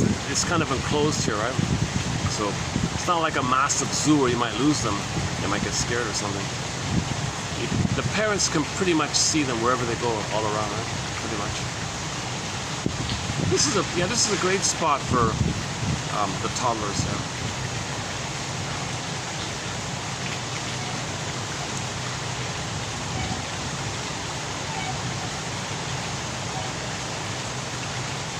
You see it in public sometimes when parents are shouting and scaring the kids and don't touch this or don't do that, do what I say, stay near me. The mothers are acting like children, the babies themselves, sometimes. Okay, back to the quote here. When others feel safe and unstressed in someone's presence, their cognitive performance, creativity, and decision-making capacity typically improve. Okay, ideally, think about the teachers. If the teachers are like this in school, the kids will do better. They'll ask questions, they'll be curious, they'll learn. They're not scared of the teacher. They're not staring out the window, waiting for the recess bell, waiting for the lunch bell, waiting to escape, waiting for the term to be over. They're not all stressed out like that. So if they're calm, they're enjoying it. Oh, it's common sense. The context here was you want the managers in the company to be like that. Managers who bark at you, inefficiency, stress, problems, illnesses, sicknesses, passive-aggressive behavior, excuses. It's got to keep firing, this kind of nonsense. Okay, when others feel safe and unstressed in someone's presence, their cognitive performance, creativity, and decision-making capacity typically improve. People in the presence of awakened autonomy often show increased parasympathetic nervous system activity, the rest and restore response associated with safety and calm. Okay, so people in management like that, they have what he calls awakened autonomy. So they have a beingness, they're embodied, they have the feminine. Real managers have the feminine. Real managers have the moon, the beingness, the yin, the shakti. They have this quality like that. People in the presence. I met a guy from the Maori. I met a Maori guy about a month ago, right? And he had that quality. I go, whoa, yeah, I felt calmer. I felt more in touch with myself for a little minute there. So I had an experience a little bit of that, of meeting somebody who had an awakened autonomy. He probably had a natural childbirth. His mother probably nursed him, had a traditional way of doing it maybe. He was a calm guy. He had a whole flock. He had like a harem of, he had like 20 women. He was the manager, and he had all these women working for him or something. No guys, yeah. Come to think of it, there were no guys working. Now, I'm not sure what.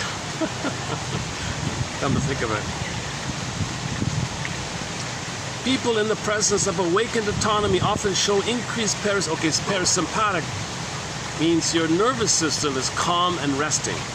It's not revved up in fight mode, revved up in burn mode, revved up in flee mode, revved up in a permanent emergency, revved up in fear and anger mode.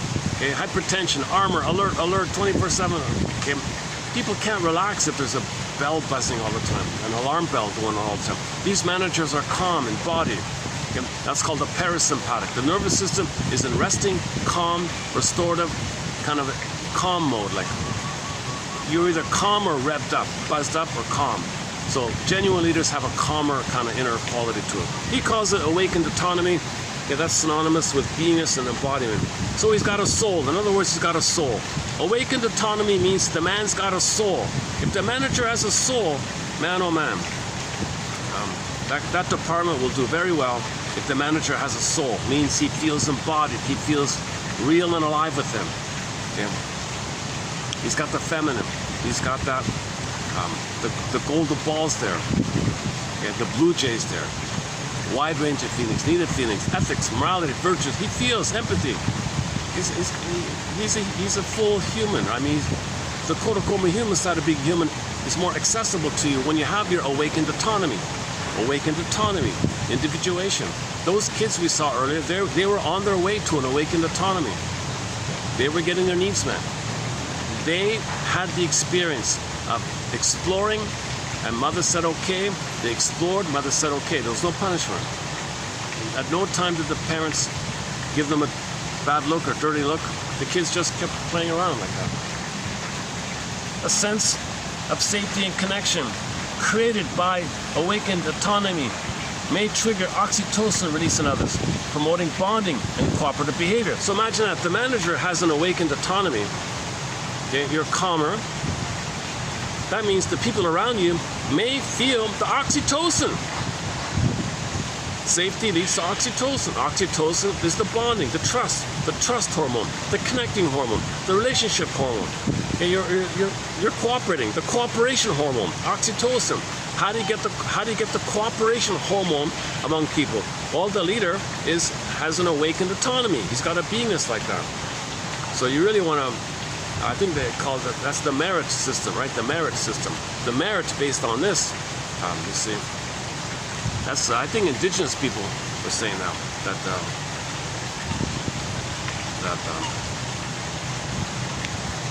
it's just instinctual. You want that. You want somebody who has this awakened autonomy within, and they'll naturally calm others around. Others will be calm around them.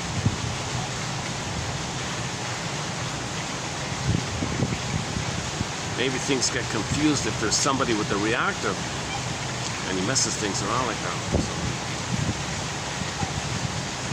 just as anxiety and stress can spread between people, states of calm presence and automatic balance can have similar contagious effects.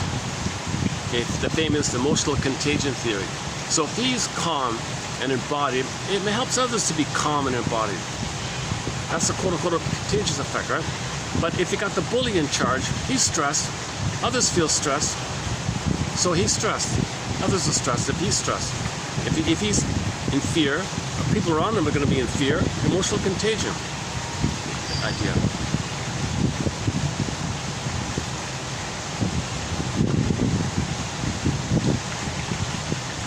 I can't believe it. This video, I feel like I've been here for 3 hours, but it's only been an hour and a half, eh?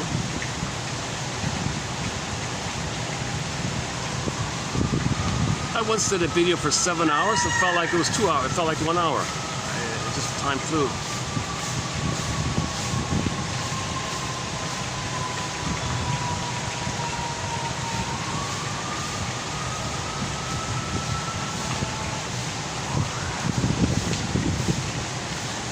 Maybe a part of me is, I felt like I've done the introductory material numerous times already, and I feel like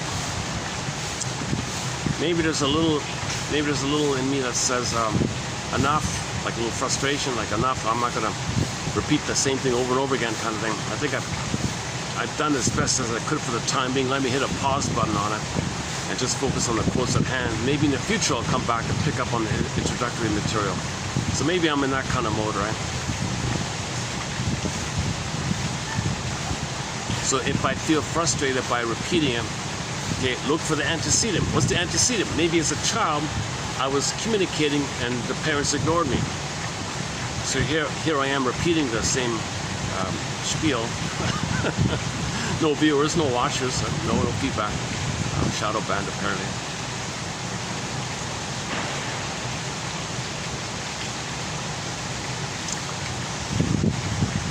This analytic material is generally shadow banned or discouraged because apparently, according to one professor, advertising people, propaganda people, PR people, psychological operation people, okay, all those kind of people who want to influence you, they use these kind of against you.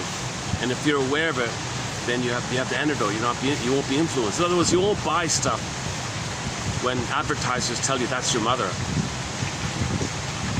If you know you project mother onto things, you won't be fooled, right? But if you don't know it, and they tell you that's mother, oh, I gotta buy it. It says it's reliable. Oh, I wanted a reliable mother. My mother wasn't reliable. They say it's reliable. I want something reliable. I want mother to be reliable. They buy the thing. So they don't know they're transferring mother onto the product. So psychotherapy brings this to your awareness. So it's easier to fool people and control people and sell things to people if people don't know themselves. So there's a general damping of this kind of material. There's a general damping of it. So Edmund Berger, Freud 2, I'm calling him Freud 2.0 now. I think he's Freud 2.0. Edmund Berger. He wrote directly into English. So they couldn't they couldn't control his material, give you a twisted, disgusting, they couldn't twist and give you a perverted, twisted, confused English translation of Freud. And then everyone's dumbfounded by it, then things are blocked. Berger comes around and says, I was Freud's assistant, I saw what happened, I'm going to write directly into English, haha. So they blocked him that way. They found another way to clamp him down. So I was immensely surprised that recently one of his lectures from the 50s surfaced from the university archives, and we played it last time. And a good little lecture, actually. Man, oh man, that lecture was so interesting. And he gave hundreds of lectures. It would be amazing if somehow somebody had an audio recording of all those other lectures and could just release them. I mean, we're talking 80, we're talking the 40s and the 50s, right? So what's the... He was on TV, news magazines and newspapers. Everybody in the psychotherapy, psychoanalytic field knew him. He was well-read. He was the #1 guy. He was Freud. He was the Freud of the day. He was the Freud 2.0, right? That's about right? Freud passed away in, 39 or something? And he came on the scene in the 40s and 50s. So he's really a kind of an update of Freud. So he kind of, but he went on his own way. So he stood on the shoulders of Freud and gave us something that might even be better. His metaphors are fun. He's an entertaining guy, intelligent guy. Uses a lot of literature references. He clarifies a lot of things.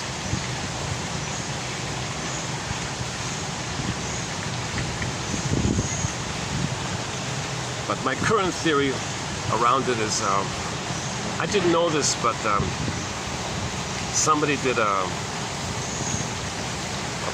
in a podcast, somebody discussed the Kinsley report. I didn't know much about this in the 40s and 50s. I didn't even know what it was really, but it was apparently the foundation to legalize, to remove from the DSM the whole LGB area. And that was the foundation of it. And Berger has an article debunking it line by line pretty much. Because the whole thing was written by these LGB characters. And then they used that. So maybe Berger was the only voice of reason.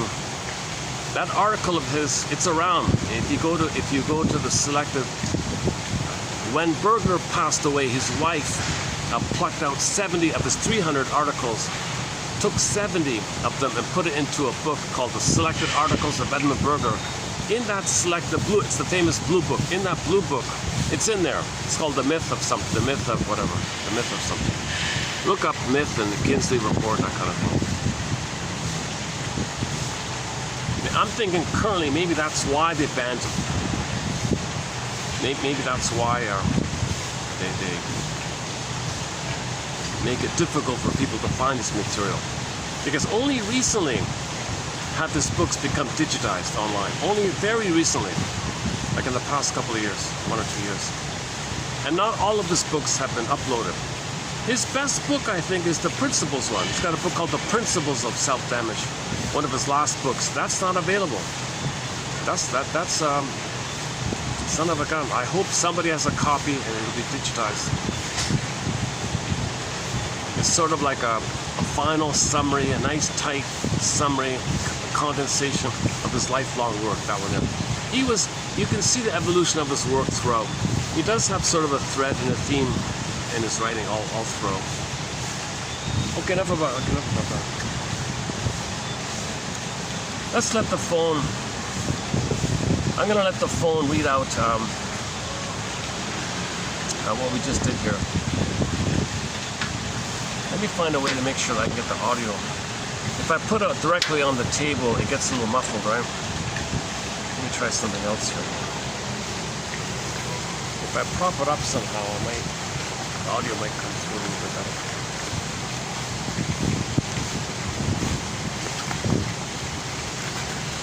What do we have here? Oh, what about this? Oh, what about my lunch? Let's use my lunch.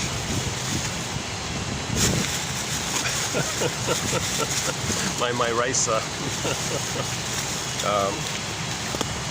One of those lunch boxes. The rice with the drumstick. Rice and chicken. It's not bad. Let's use my lunch to prop it up here. Is that gonna work? It sells out quickly. This rice and chicken dish, usually it sells out quickly. Luckily this time I got it.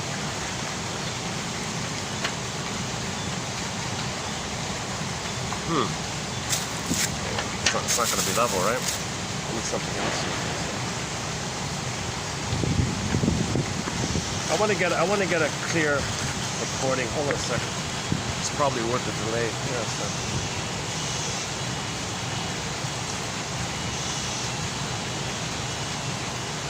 Or what about like that? Okay, maybe, all right. Okay, so what we just discussed, I'm gonna let the iPhone read it out. Do you prefer the male or the female voice? I think the male one is on here. All right, let's just play the male one. Let's do it 2 times. Let's do the male and the female. Okay, 3084. Here we go. It's about 5 minutes long, I think. Not gonna work. Oh, no, hang on. Oh no, hang on. Not yet, wait. How can I do this? How about this? I'm trying to use this thing here to make it work, but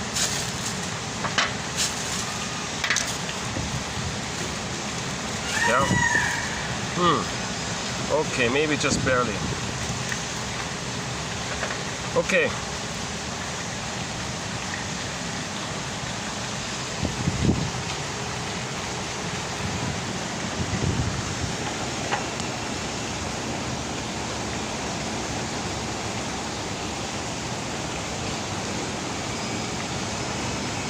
When you grow up in a family where getting close means being hurt, that oxytocin feeling itself can become a warning signal. A kind word or a friendly touch may trigger the oxytocin response, but instead of feeling calm and happy, our brains say, "Oh, it's time to get out of here." Is it working? So, what kind of people will feel safe to you? Hold on. Is it working? Let's make a little adjustment here. Hold a sec. Okay, how about now? When you... No, hang on. The ones who don't evoke the Hang on. Still not.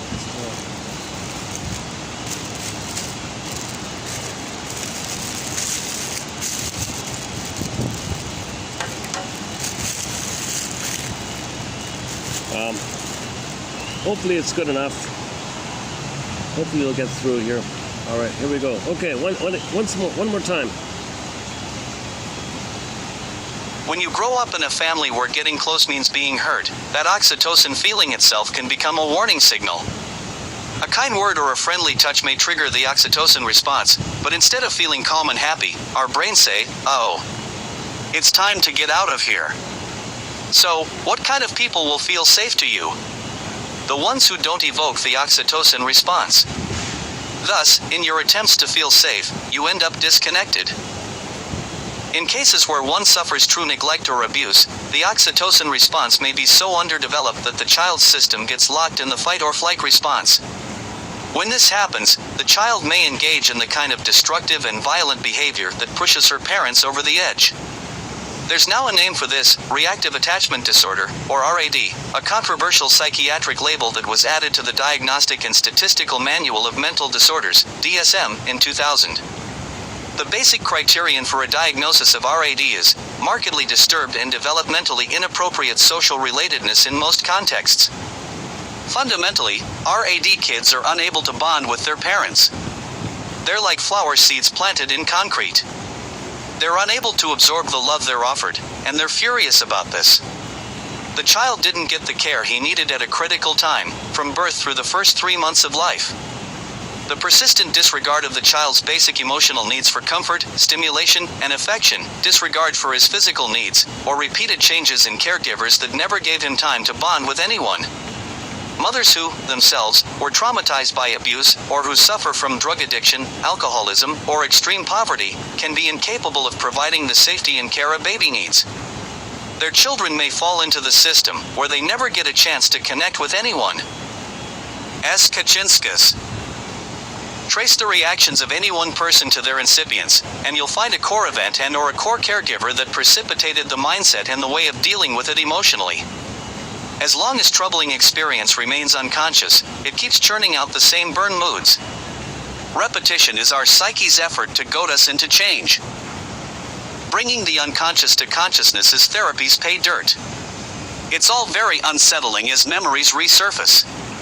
Casting them in relationship to present events and seeing how they have shaped consistent feelings can be painful but transformative. Start with paying attention to what triggers your emotional responses. When you notice that you're yelling, blubbering, or fulminating, stop for a sec and note why. Search your memory for antecedents. Then, next time that same why occurs, restrain the extravagant response with a broadened perspective. Imagine that a jury of 12 of your peers is assessing the situation for you.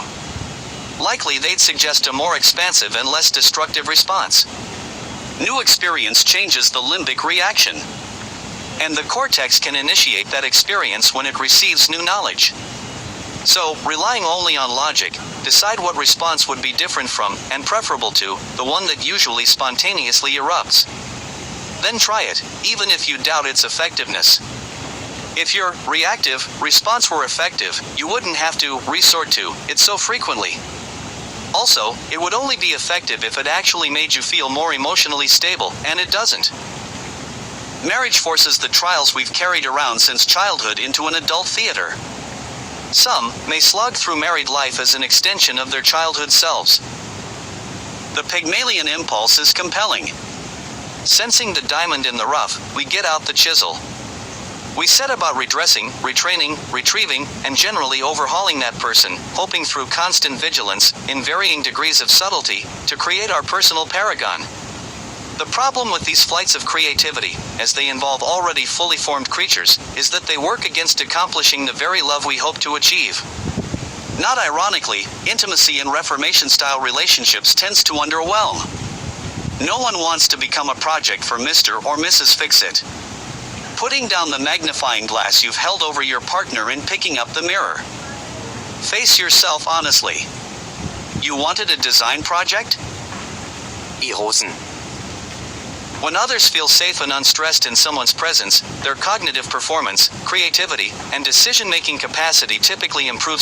People in the presence of awakened autonomy often show increased parasympathetic nervous system activity, the rest and restored response associated with safety and calm. The sense of safety and connection created by awakened autonomy may trigger oxytocin release in others, promoting bonding and cooperative behavior. Just as anxiety and stress can spread between people, states of calm presence and autonomic balance can have similar contagious effects. RTA TQ 3084.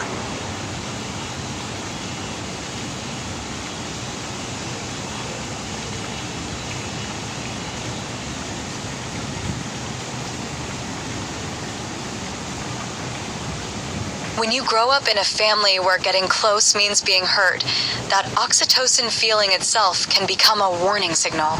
A kind word or a friendly touch may trigger the oxytocin response, but instead of feeling calm and happy, our brains say, oh, it's time to get out of here. So, what kind of people will feel safe to you? The ones who don't evoke the oxytocin response. Thus, in your attempts to feel safe, you end up disconnected.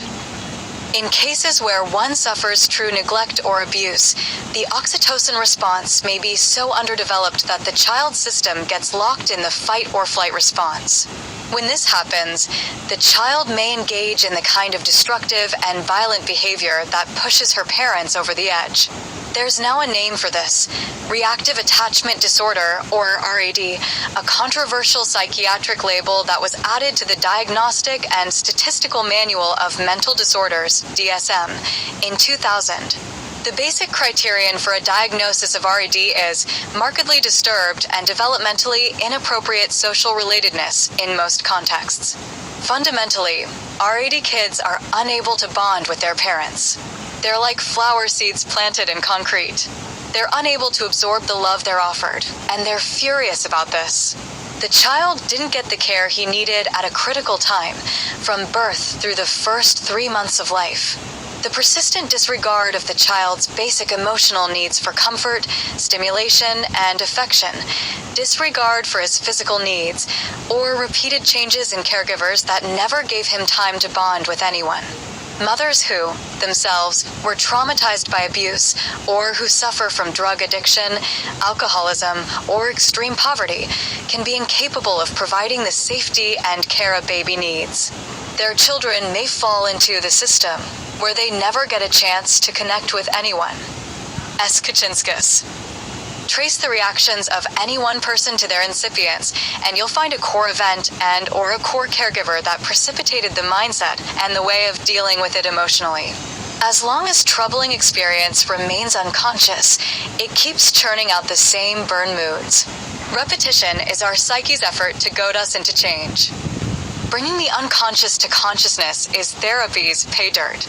It's all very unsettling as memories resurface. Casting them in relationship to present events and seeing how they have shaped consistent feelings can be painful but transformative. Start with paying attention to what triggers your emotional responses. When you notice that you're yelling, blubbering, or fulminating, stop for a sec and note why. Search your memory for antecedents. Then, next time that same why occurs, restrain the extravagant response with a broadened perspective. Imagine that a jury of 12 of your peers is assessing the situation for you. Likely they'd suggest a more expansive and less destructive response. New experience changes the limbic reaction, and the cortex can initiate that experience when it receives new knowledge. So, relying only on logic, decide what response would be different from, and preferable to, the one that usually spontaneously erupts. Then try it, even if you doubt its effectiveness. If your reactive response were effective, you wouldn't have to resort to it so frequently. Also, it would only be effective if it actually made you feel more emotionally stable, and it doesn't. Marriage forces the trials we've carried around since childhood into an adult theater. Some may slog through married life as an extension of their childhood selves. The Pygmalion impulse is compelling. Sensing the diamond in the rough, we get out the chisel. We set about redressing, retraining, retrieving, and generally overhauling that person, hoping through constant vigilance, in varying degrees of subtlety, to create our personal paragon. The problem with these flights of creativity, as they involve already fully formed creatures, is that they work against accomplishing the very love we hope to achieve. Not ironically, intimacy in Reformation-style relationships tends to underwhelm. No one wants to become a project for Mr. or Mrs. Fix-It. Putting down the magnifying glass you've held over your partner and picking up the mirror. Face yourself honestly.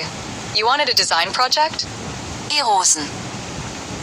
When others feel safe and unstressed in someone's presence, their cognitive performance, creativity, and decision-making capacity typically improve/people in the presence of awakened autonomy often show increased parasympathetic nervous system activity, the rest and restore. Response associated with safety and calm/the sense of safety and connection created by awakened autonomy may trigger oxytocin release in others, promoting bonding and cooperative behavior/ just as anxiety and stress. can spread between people, states of calm presence and autonomic balance can have similar contagious effects. RTA. TQ 3084. Okay, so new self-help exercise to add to our self-help thread. Drop the magnifying glass on others. Drop it. Look in the mirror. And there's your do-it-yourself project. The one you see in the mirror. You see your reflection in the mirror. That's you. All right. That's my project, what I see there. Drop the magnifying glass on others. Look in the mirror. There's your project. You wanted a project. You wanted to fix it. You wanted to do-it-yourself fix a project. Drop the magnifying glass that you have on others. Look in the mirror.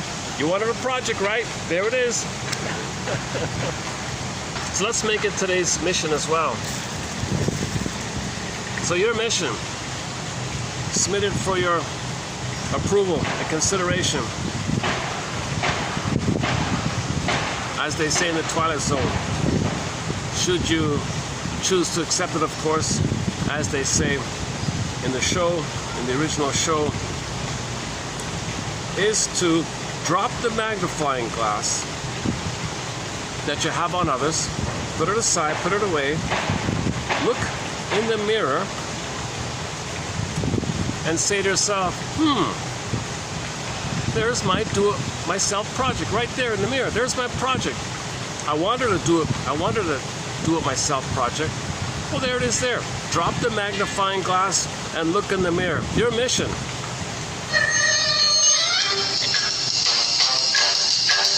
Drop the magnifying glass and look in the mirror.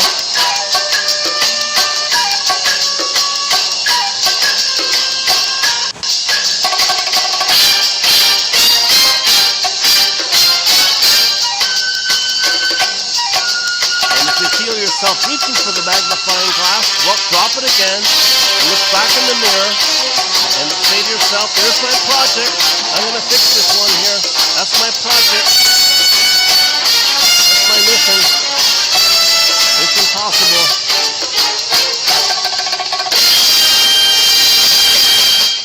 Okay, submitted for your consideration. Okay, let's maybe close it up here for today, yeah. The reason this video is much shorter because I also didn't do any preview quotes. I'm sort of caught up on the kind of preview kind of area. So we've got I'm about 20 pages behind kind of thing. So yeah, that's part of it. So yeah, let's make this a shorter video. That's not a bad note to close on, right? Drop the magnifying glass, look in the mirror. There's my project. There's my project. There's my mission. There's my mission. You wanted a mission, right? Look in the mirror. There's your mission. Okay, on that note, thanks very much.